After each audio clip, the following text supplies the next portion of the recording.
I protested all my life, but now I'm 25, so I could actually run for Congress. Part of what drove me toward the Green Party was knowing that they were kind of on the right side of all of these war or conflicts or genocides. The two parties have been killing all these people abroad, and it's not it's not moral. I think that we should have an option to be able to vote for somebody else, vote for a third party.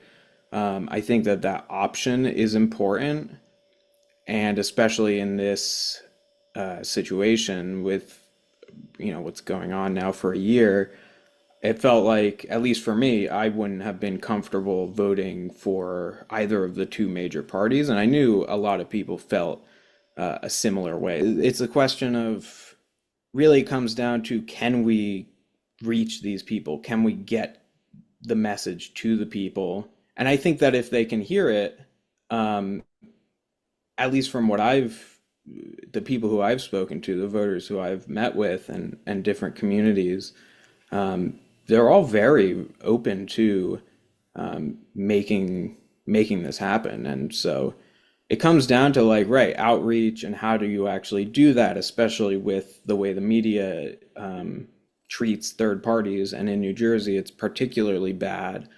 They kind of really try to pretend like we don't really exist, which is really a shame, because this year the Green Party of New Jersey actually filled its federal slate. So we have a candidate in every district and Senate, and obviously president and vice president.